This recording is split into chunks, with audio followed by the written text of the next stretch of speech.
What once was is no longer. As the city of Youngstown tries to figure out its purpose, the citizens are taking pride in the city. Downtown is growing and has shown many improvements. The downtown economy has benefited since the opening of the Covelli Center in 2005, primarily from guests patronizing downtown bars and restaurants such as Susie's Dogs and Drafts, O'Donnell's V2, and Avalon Downtown Pizzeria before and after events. Kelsey Klim, Director of Marketing at the Covelli Center, said, "I think we've seen that since the Covelli has been in play, there has been an economic growth downtown. You see the steps being taken to have a hotel in the new amphitheater.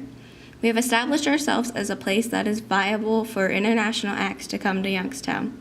It is important for us to continue that growth." Mike McGiffin, coordinator of events and special projects, expressed that there is a lot of potential and hope for Youngstown in the days ahead. We just learned like a couple years ago that we have a stake in this, at least as far as attracting visitors from outside Youngstown. We never really believed that we had what it took to get people here.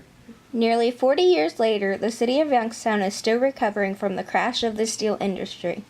An effort to bring economic growth to the area through entertainment has been put into play. I think, spending so many years as a city being down on ourselves, nobody really thought anybody was coming to Youngstown. Now we're looking at the change that we've been making, and it's like, okay, you know what, we do have something to offer. So people should see what we have here, not only downtown, but in the greater Youngstown area. The up-and-comings or younger crowd musicians, where you find yourself in a situation that's able to be supported by Youngstown or the surrounding area, that's when you know you made it. And that's what we're attempting to get at. Local musician Justin Randall believes Youngstown is moving in the right direction. Yeah, it's almost like Youngstown's becoming like a rebirth of the arts, or like expanding on the arts. It's not so much that the arts are ever not there, it's just expanding. Two and a half years ago when I was a freshman, sophomore, I never went downtown because there really wasn't much. And then Susie's, I forget when Susie's came about. I think it was right around that time. And then bands started playing there, and then just more and more local bands and just entertainment. And Covelli Center has started bringing in different stuff. Live entertainment has been the heart of helping Youngstown grow.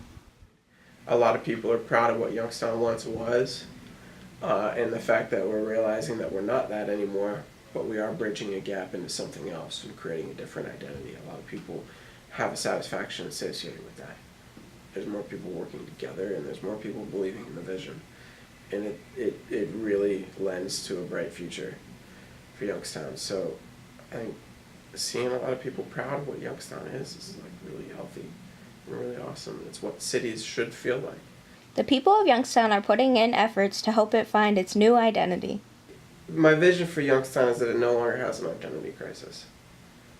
I think it's had one for a long time.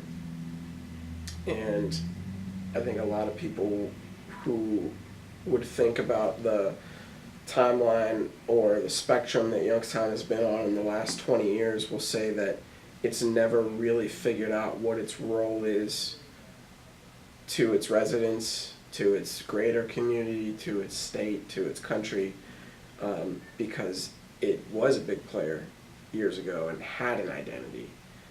Now that's gone. If it no longer has an identity crisis, and that could simply be that we're just a regular city like the rest of them, but at least our residents and community members know what they are and where they stand. The reality is that you can do anything, anywhere, but you can also do it here.